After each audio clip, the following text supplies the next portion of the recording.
On June 8, 2020, Yasir Qahdi's interview shook the world of Western Islam. What happened and why does it matter? First, some background.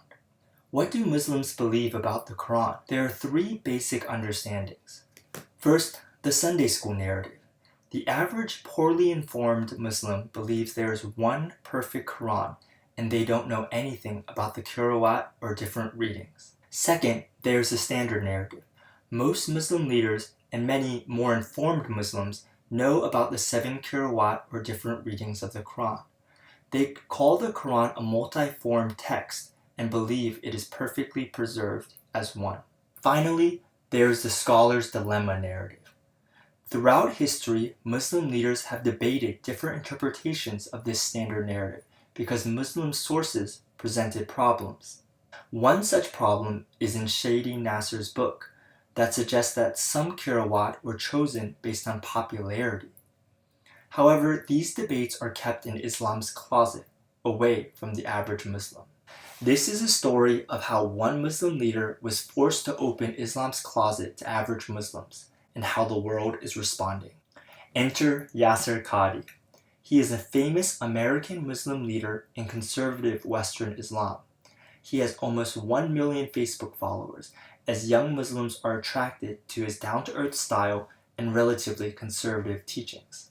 He was raised in America but went to the University of Medina in Saudi Arabia, a conservative Islamic school. Then he attended Yale University and was introduced to Western scholarly criticism.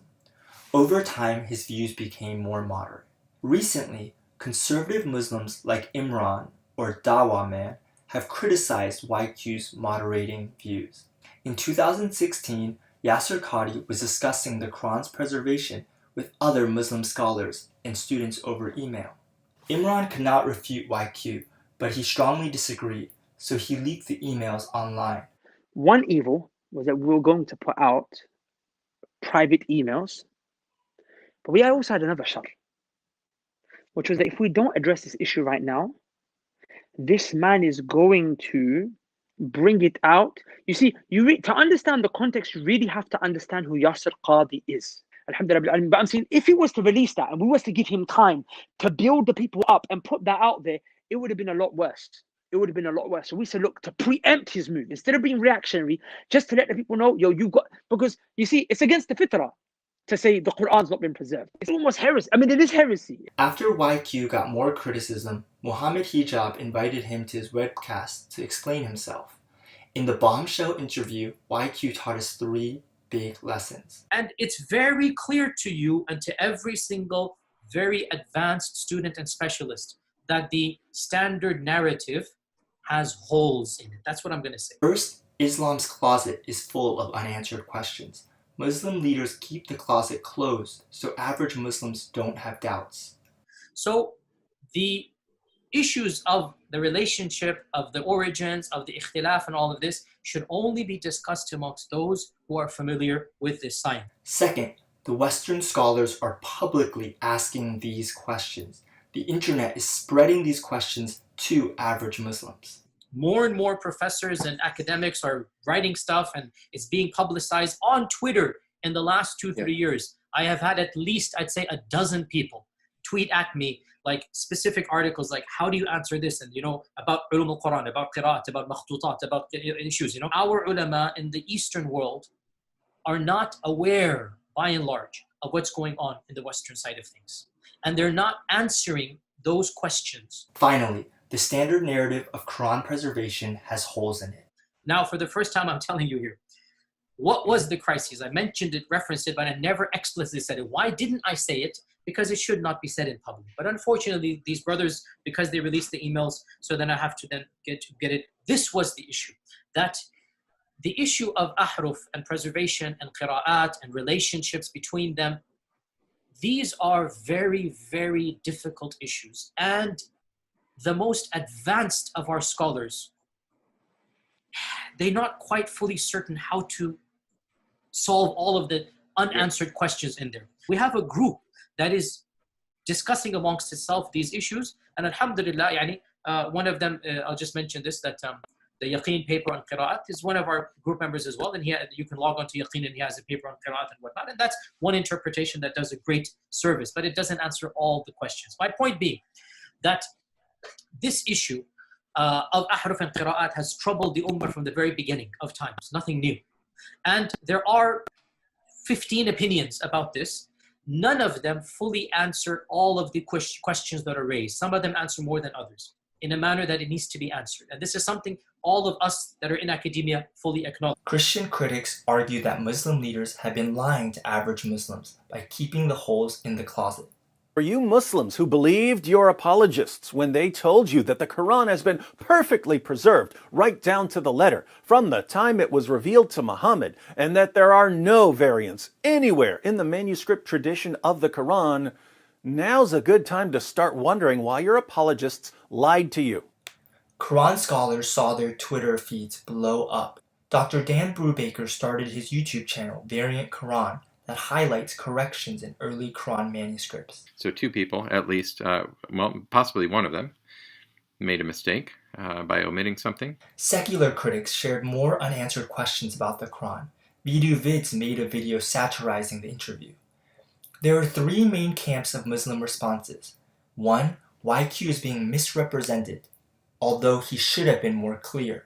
2. YQ is being deviant and we need to expose him. 3. YQ is right, and we need to revise the standard narrative. Adnan Rashid is in the first camp. Rashid said that YQ's word choice was unclear.